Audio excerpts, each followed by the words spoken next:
ഒട്ടേറെ പ്രത്യേകതകളുള്ള ഈ ഏഴോം ടൂറിസത്തിന്റെ അനന്ത സാധ്യതയെ ഒട്ടേറെ ചരിത്രപരമായ സവിശേഷതകളുള്ള പ്രദേശമാണ്.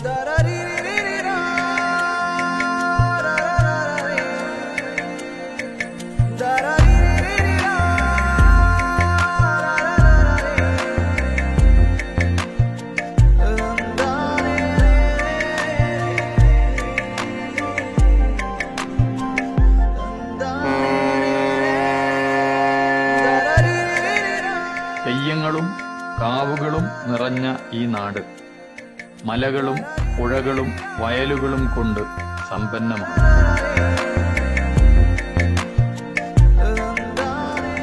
അതിമനോഹരമായ ഏഴോത്തിന്റെ പുഴയോരം, പഴയങ്ങാടി കുപ്പം പുഴയോരത്തിന്റെ ടൂറിസം സാധ്യതകൾക്ക് ഉണർവേകുന്ന ഒന്നായി ഏഴിലം ടൂറിസം പദ്ധതി മാറുകയാണ്. അത്തരം അതിവിപുലമായ പദ്ധതികളാണ് ടൂറിസം മേഖലയിൽ സഹകരണ രംഗത്തോട് ചേർന്നുകൊണ്ട് ഇവിടെ നടപ്പിലാക്കുന്നത്. കണ്ണൂരിന്റെ നെല്ലറയായ ഏഴോം പ്രകൃതി രമണീയമാണ്.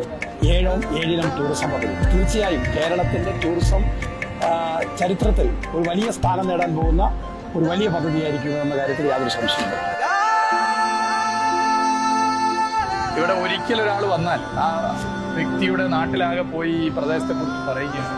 വന്നവർ ആ പ്രദേശത്തെ ഈ ടൂറിസ്റ്റ് കേന്ദ്രത്തിന്റെ ബ്രാൻഡ് അംബാസഡർമാരായി മാറുകയാണ്. ഇതൊക്കെ കേരളത്തിന്റെ ഒരു വലിയ സ്വത്താണ്. ആ നിലയിൽ തന്നെ നമുക്ക് പ്രചരിപ്പിക്കാനാകണം. ഇത് കേരള ടൂറിസത്തെ സംബന്ധിച്ചിടത്തോളം വികസിപ്പിച്ച് മുന്നോട്ട് പോകേണ്ട പ്രധാനപ്പെട്ട ടൂറിസ്റ്റ് കേന്ദ്രമായിട്ടാണ് ഞങ്ങൾ കണക്കാക്കുന്നത്.